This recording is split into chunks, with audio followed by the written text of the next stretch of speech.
நிறைய பேர் என்ன தப்பு பண்ணுவாங்கன்னா, நான் ஒரு பிகினர் ஃபர்ஸ்ட் கார், அதனால நான் குட்டியா வாங்கிட்டு அப்புறமா நான் அப்கிரேட் பண்ணிக்கிறேன் அப்படி சொல்லுவாங்க. அது வந்து ஆக்சுவலி கரெக்டான ஒரு டிசிஷனா இருக்காது. யார் வேணாலும் எவ்வளவு பெரிய கார் வேணாலும் ஓட்டலாம். ஒரு 15 நாள் 20 நாள் பழகுனாங்கன்னா அவங்க ஓட்டிடுவாங்க. அதனால இந்த ரெண்டையுமே உங்களோட செலக்ஷன் கிரைட்டீரியால வைக்கக்கூடாது. அப்போ பட்ஜெட் இதுதான். இன்னொன்று உங்க ரெக்வயர்மெண்ட்ஸ் என்னங்கிறத முதல்ல அண்டர்ஸ்டாண்ட் பண்ணணும். ஃபர்ஸ்ட் டைம் கார் பையர்ஸ்ட் இருக்கிற பெரிய மிஸ்டேக் என்னன்னா, அந்த காரை நான் எப்படி யூஸ் பண்ணுவேன் அப்படிங்கிறத அவங்க திங்க் பண்றதுல தப்பு பண்ணிடுவாங்க. ஏன்னா நான் கார் வாங்குவேன், நான் ஆஃபீஸ்க்கு ஒரே ஒரு நாள் தான் எடுத்துட்டு போவேன், நான் வந்து மாசத்துக்கே 200 கிலோமீட்டர் தான் ஓட்டுவேன், இப்படி சொல்லி ஒரு கால்குலேஷன் போடுவாங்க. ஆனா அது போய் நிக்கிறத பாத்தீங்கன்னா மாசம் 1000 கிலோமீட்டர் ஓட்டுவாங்க, டெய்லி ஆஃபீஸ்க்கு எடுத்து போவாங்க, பக்கத்துல கடைக்கு போனா கூட கார்ல தான் போவாங்க. என்னன்னா கம்ஃபர்ட் உங்களுக்கு கிடைச்சிருது, சேஃப்டி கிடைச்சிருது. அப்போ அதை காம்ப்ரமைஸ் பண்ண மனசு வராது. அப்போ அதை நம்ம நல்லா கொஞ்சம் பிராட் மைண்டடா திங்க் பண்ணணும். நம்ம எப்படி அந்த காரை யூஸ் பண்ண போறோம். நமக்கு ஒரு ஃபேமிலியில 4 பேர் தான் இருப்பாங்க, ஆனா 7 சீட்டர் போய் வாங்குவாங்க. அப்போ அது தேவையில்லாத ஒரு விஷயம். அதை நம்ம நல்லா அண்டர்ஸ்டாண்ட் பண்ணிக்கணும். அப்போ பட்ஜெட் இவ்வளவுதான் வந்ததுக்கு அப்புறமா அதுக்குள்ள இருக்கிற செக்மெண்ட்ஸ்ல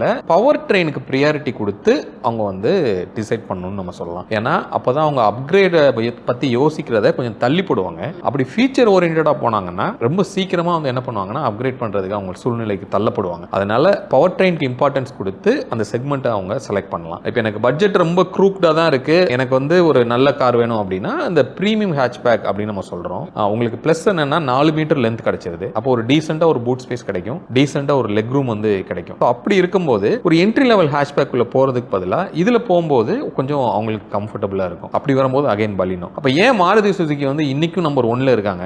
அவங்க செகண்ட் பிளேஸ்ல அவங்க பாதி சேல்ஸ் இருக்கிறவங்க தான் செகண்ட் பிளேஸ்ல இருக்காங்க. அப்ப அது முக்கியமான காரணம் என்ன அப்படின்னா, நீங்க ஒரு கார் வாங்குனீங்கன்னா அந்த காரை வந்து நமக்கு ஒரு பேர்டனா தெரியாது. ஃபர்ஸ்ட் டைம் கார் வாங்கும்போது என்ன பண்ணுவாங்கன்னா, தப்பான பிராண்ட்ல போய் வாங்கும்போது அப்ப கார்னாவே இப்படிதான் இருக்குமோன்னு அவங்களுக்கு மிகப்பெரிய தாக்கம் வந்து உருவாயிரும். அப்போ இந்த மாருதி சுசுகி என்ன அட்வான்டேஜ் அப்படின்னு கேட்டீங்கன்னா, ஒரு ஈஸி டு மெயின்டைனா இருக்கும். நீங்க யார்கிட்ட வேணாலும் கொடுத்து அந்த காரை சர்வீஸ் பண்ணலாம். உங்களோட ஸ்பேர்ஸை நீங்களே வெளியில போய் வாங்க முடியும். வேற எந்த பிராண்ட்லயும் கிடையாது. இப்போ உதாரணத்துக்கு மாருதி சுசுகில ஜென்யூன் பார்ட்ஸ்னு சொல்லிட்டு அவங்க அவுட்லெட்டே ஓப்பன் பண்ணிருக்காங்க. நீங்க சைடு மிரர் உடைஞ்சு போச்சுன்னா நீங்களே கடையில போய் வாங்கிக்கலாம். அவங்களோட ஜென்யூன் பார்ட்ஸ்க்கே வாங்கிக்க முடியும். உங்களோட ரிஜிஸ்ட்ரேஷன் நம்பர், உங்களோட ஐடி ப்ரூஃப் மட்டும் கொடுத்தீங்கன்னா போதும், உங்களுக்கு பார்ட்ஸ் கொடுத்துருவாங்க. ஆனா அதர் பிராண்ட்ல ஒரு டீலர் வழியா தான் போகணும், இல்ல ஒரு சர்வீஸ் வந்து அவங்க மொபைல்ஸ்ல யார் ரிஜிஸ்டர் பண்ணிருக்காங்களோ அவங்க வழியா தான் நீங்க திங்ஸே வாங்க முடியும். பட் அதனால தான் இன்னைக்கும் மாருதி சுசுகி வந்து ஒரு ஈஸி டு மெயின்டைனா இருக்கு. அப்படி பார்க்கும்போது பலினோ வந்து பெஸ்ட் சாய்ஸா உங்களுக்கு இருக்கும். ஒரு பட்ஜெட்ல ஒருத்தவங்க கார் பாக்குறாங்க அப்படின்னா, நீங்க இன்னைக்கு கிளம்பணும்னு நினைச்சீங்கன்னா டக்குன்னு சாவி எடுத்து நீங்க கிளம்பல, எதை பத்தியுமே யோசிக்க தேவையில்லை. நீங்க எங்க போனாலும் 5 கிலோமீட்டர் சர்க்கிள்ல ஒரு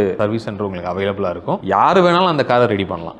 அதுதான் அதுல இருக்கிற ஒரு பெரிய பிளஸ். அப்புறம் ஏன் வந்து நம்ம வந்து காம்பேக்ட் எஸ்யூவிக்கு போகணும்? ஹேட்ச்பேக்ல இவ்வளவு ஆப்ஷன்ஸ் இருக்கும்போது, இவ்வளவு ஃபெசிலிட்டிஸ் இருக்கும்போது, பட் நம்மளுக்கு அது மேல ஒரு இன்ட்ரெஸ்ட் இருக்குதுங்கிறத தாண்டி ஏன் போகலாம்? ஓகே, அதுக்கு காரணம் வந்து நான் சொன்னதுதான், செல்ஃப் டிரைவர்ஸோட கம்ஃபர்ட். நான் எப்படி வேணாலும் ஓட்டுவேன், அந்த கார் எனக்கு சப்போர்ட் பண்ணும் அப்படின்னு வரும்போது, இப்போ இருக்கிற ரோட் கண்டிஷன்லாம் பார்க்கும்போது தான் ஒரு காம்பேக்ட் எஸ்யூவி போகலாம். ரோட் பிரசன்ஸ் நல்லா இருக்கு. ஒரு காருங்கிறது சொசைட்டில நமக்குன்னு ஒரு அங்கீகாரம் கிடைக்கிற ஒரு விஷயம். என்னதான் அது வந்து பர்பஸ் ஓரியன்டா இருந்தா கூட, நீங்க ஒரு இடத்துல கார்ல போய் இறங்குறதுக்கும் டூ வீலர்ல போய் இறங்குறதுக்கும் நிறைய டிஃபரன்ஸ் இருக்கு. அப்போ அங்க எனக்கு ஒரு ரெஸ்பெக்ட் வேணும் அப்படின்னு மக்கள் எதிர்பார்க்கறாங்கன்னா, ஒரு பெரிய காரா இருந்தா அதுக்கு ரெஸ்பெக்ட் வேற மாதிரி கிடைக்கும் அப்படிங்கிற ஒரு எதிர்பார்ப்பு. அதனாலதான் வந்து மக்கள் அந்த பெரிய கார் நோக்கி போறாங்க. அதுல சப் காம்பேக்ட்ங்கிறது மிகப்பெரிய ரோல் வந்து ப்ளே பண்ணுது. ஏன்னா உங்களுக்கு அந்த பட்ஜெட்குள்ள இந்த மாதிரியான ஒரு கார் கிடைக்கும் போது எல்லாருமே அதை நோக்கி போறாங்க. அதனாலதான் மேனுஃபேக்சர் எல்லா பிராண்ட்லயும் கார்ஸ் வந்து வச்சிருக்காங்க.